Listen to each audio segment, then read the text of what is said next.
You're driving and the check engine light comes on. What do? Do you have to stop immediately? Can you continue on to your destination? Is your engine going to stop running? Your car shut down on you? How do you check the codes that are associated with the check engine light? We'll answer all those questions and more on Busted Knuckles Adventures.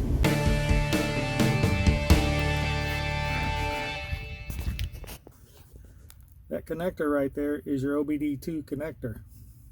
This is the plug to the analyzer. Notice it's got a slot in it that aligns it on the plug here. You simply plug it in.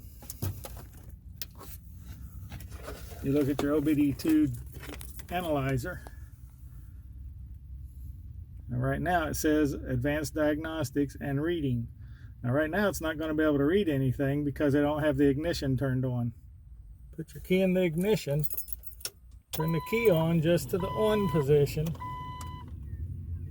Okay, it comes up with the main menu codes.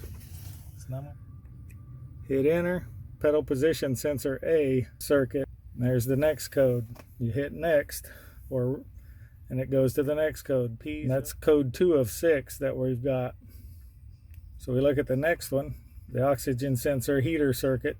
Oxygen sensor heater again oxygen sensor circuit, and the last one is P. This one says see service manual to determine what the issue is. Now this time, if you want to make sure that that those are valid callouts, since you have several of them right there that are the same, you can also clear or erase those codes. Notice on this one I have an erase button.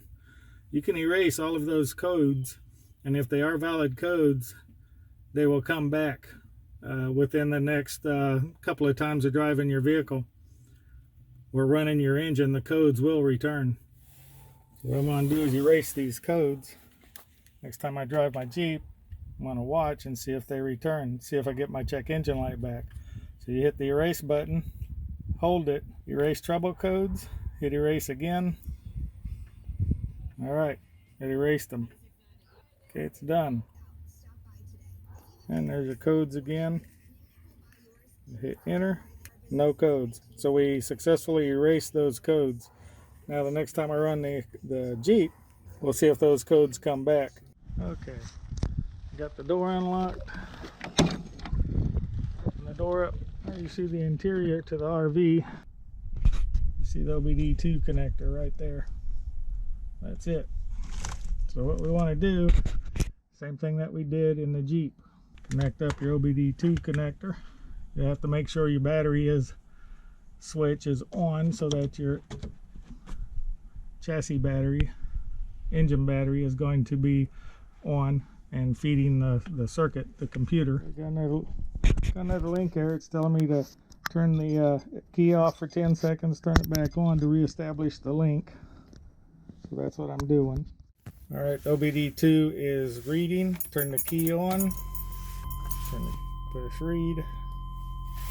And let it read again. We got our result. Let's look at the codes. Should be no codes. All right, so we didn't have a check engine light on the RV as I thought we did.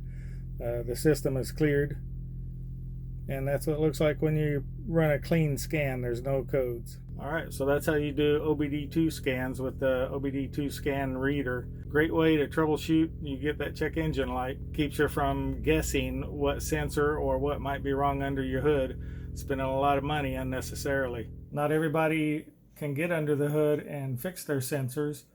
You can also go to an auto parts store. Many of them across the country will give you a free OBD2 scan.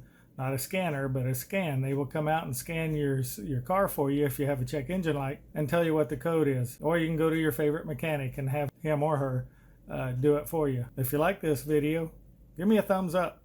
If you don't like it, give me a thumbs down. At any rate, please subscribe for future videos on how to and some how not to's general automotive maintenance and RV repair at Busted Knuckles Adventures.